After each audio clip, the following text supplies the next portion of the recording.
We welcome you all to this press conference, organized by the End Bar Governance Movement, Lagos State Chapter.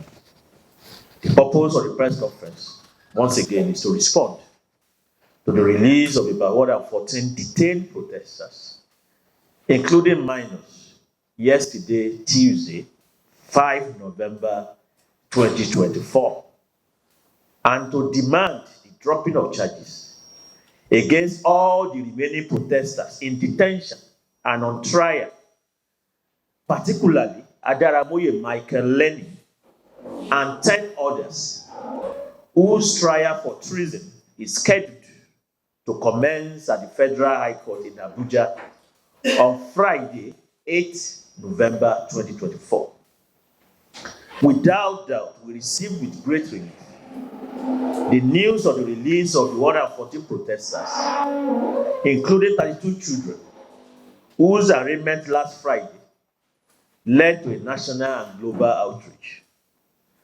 Mind you, however, it's important to state that this development is not a product of President Tinubu's magnanimity.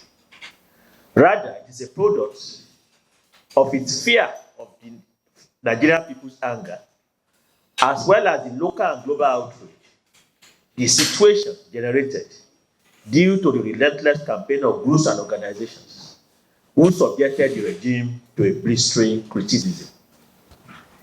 Otherwise, left to the despotic Tinubu regime, the children will not be released by now. This is because the arrest and arraignment of the children for terrorism and treason was an important part of the Tinubu regime's toolkit of intimidation tactics aimed at striking fear into the heart of the Nigerian populace and anyone who dares to oppose its anti-poor policies. Faced with the kind of mass uprising that erupted during the August protest, the Tinubu regime needed very seriously to show that no one, not even children, will be spared its wrath. This is the only rational way to understand the fiasco we saw on national television and social media last week Friday, when sick and malnourished children were dragged before a court of law to answer to charges of treason. What changed the situation and caused the regime's intimidation tactics to boomerang? What changed the situation and caused the regime's intimidation tactics to boomerang was the determined response of the Nigerian people.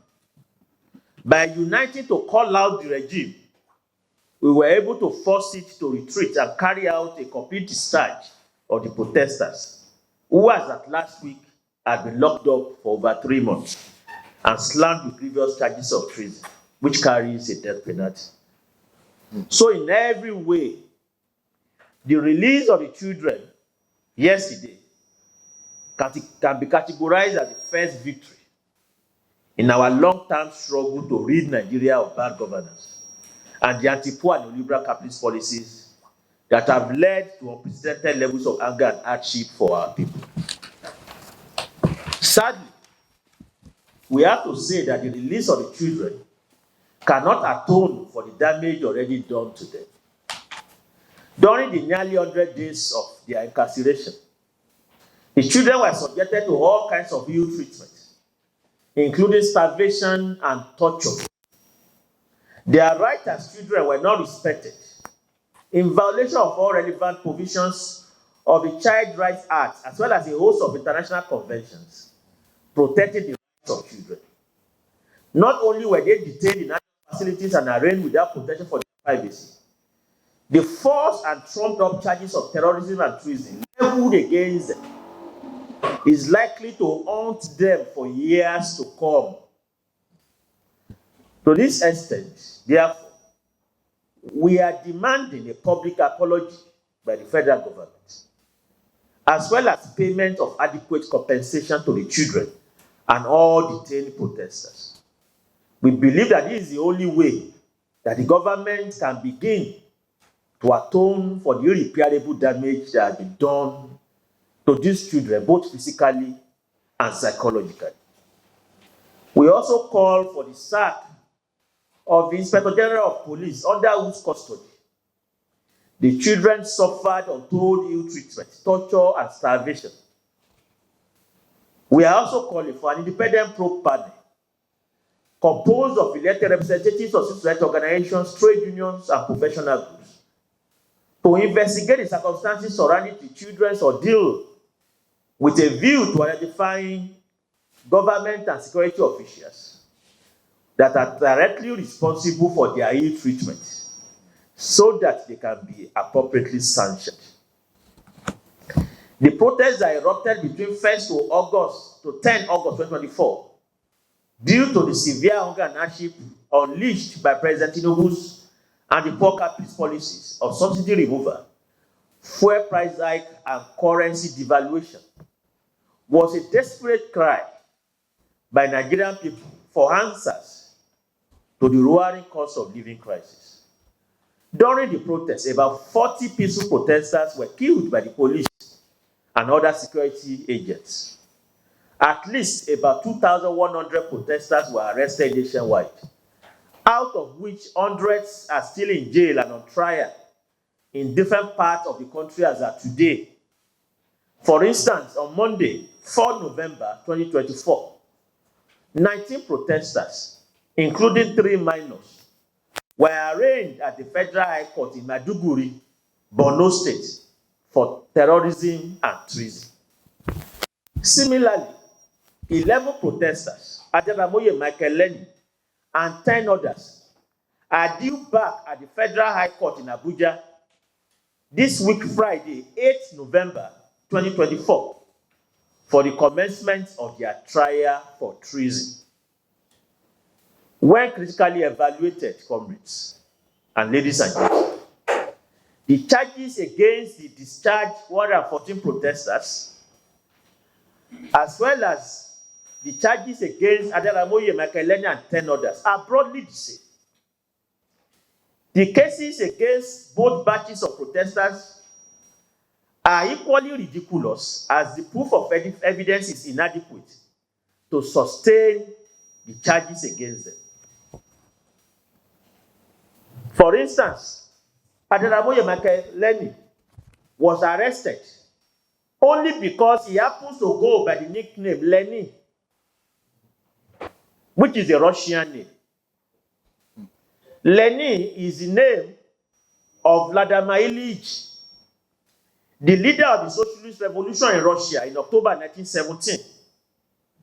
In the same way that my name is Azan Taiwo, but I'm better known as Soweto, which is the southwestern town in South Africa, the base of the apartheid struggle in that country.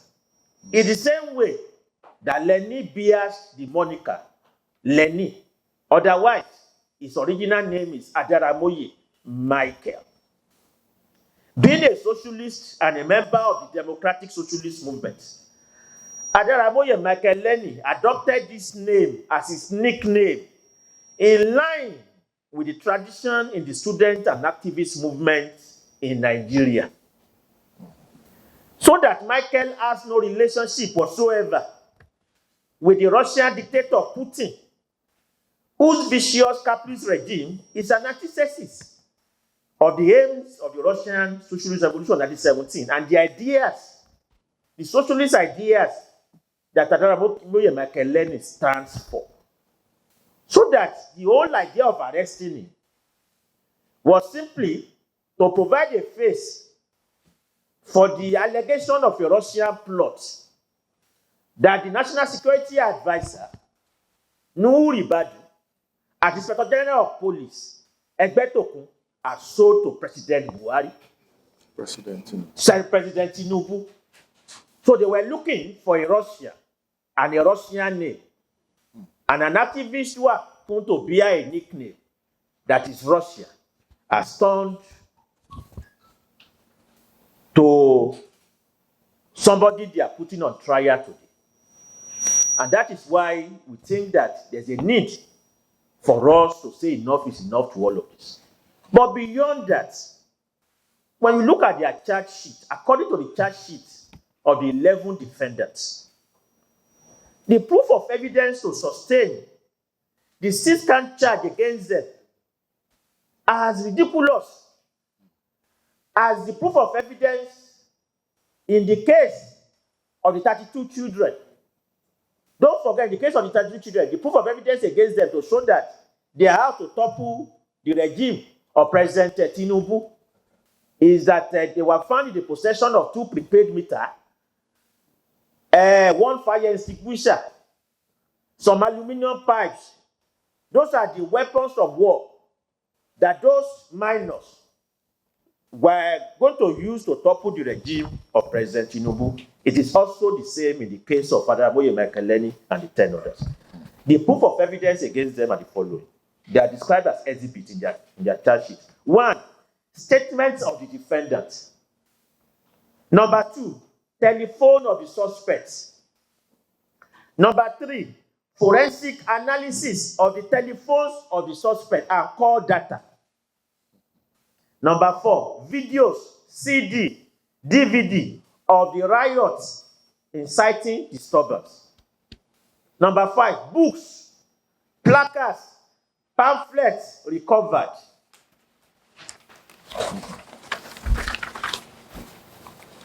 Number 6, photographs of properties looted and some destroyed. Number 7, CD, DVD, flash drive of government and other properties looted and destroyed. Number 8, telephone call logs and handsets. Number 9, CAC documents and other documents. Number 10, any other relevant exhibits. Even in the case of armed robbery, I'm sure that better evidence will be expected of a serious prosecutor. In the case of people who have been alleged to want to topple a government, all that the government has against them are call logs, phone, telephone. Some of these items are repeated 2 or 3 times in the so-called proof of evidence. So that it's very clear that this government has no case. And that's why we think that for a group of defendants who have been tried for grievous offenses, ranging from treason to mutiny and intent to destabilize and levy war against Nigeria, those are the charges against them. You would have expected that the government would have been able to provide more convincing and incriminating evidence to prove its case, like weapons and other indicators. Where is the AK-47? Where is the bomb that was found in their possession? Where is a statement declaring that they wish to topple the government of Nigeria? Where? Nothing whatsoever. The truth of the matter is that the charges against the 11 protesters, just as the charges against the 114, including the children, are trumped up and false charges. There is no iota of truth to these charges, which the Amnesty International has rightly described as a sham trial. All the defendant did was to participate in peaceful protests across the country between 1 to 10 August 2024 to demand an end to hunger and hardship. If there was any grain of truth to the allegations and the charges, the regime would not have been able to withdraw the charges against the 114 protesters and the children.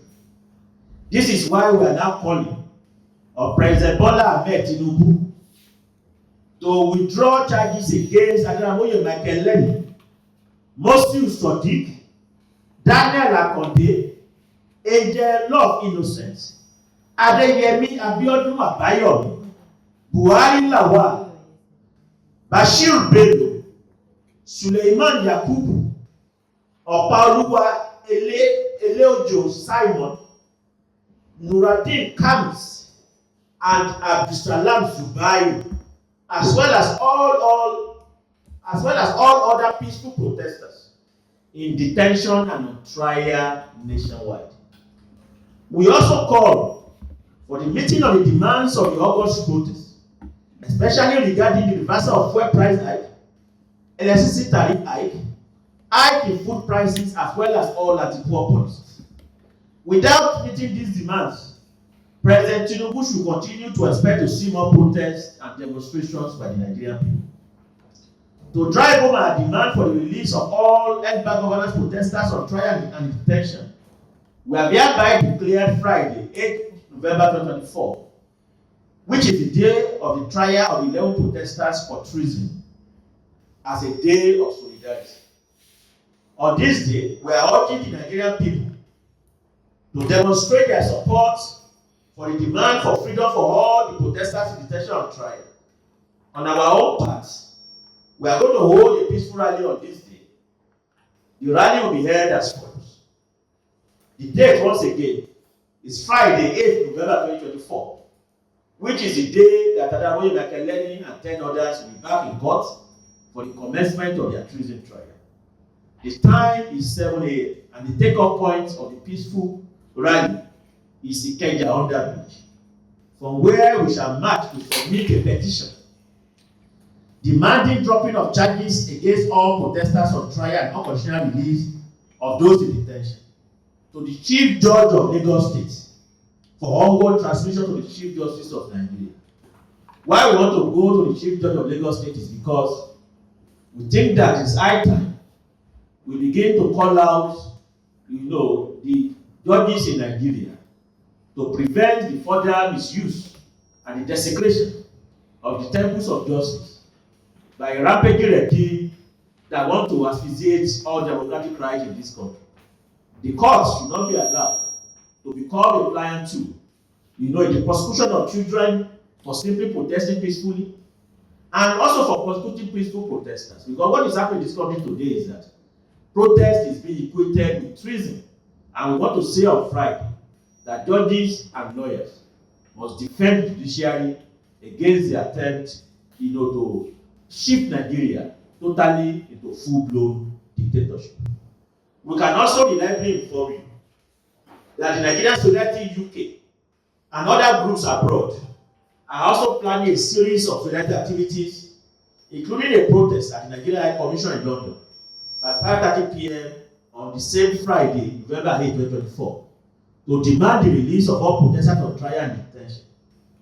Similar actions will take place at the Nigerian Embassy in Berlin, Germany. So in a sense, this is going to be a day of international solidarity to mount pressure on President Tinubu to release peaceful protesters and also meet our demands for answers to the cost of living crisis. In conclusion, comrades and ladies and gentlemen of the media, be rest assured that we shall not relent in our struggle to end bad governance in Nigeria. Despite the intimidation and the pressure that we face today, we believe very fervently that the struggle of the Nigerian people shall be victorious Sunday. Thank you for listening. And Luther continue. Victoria.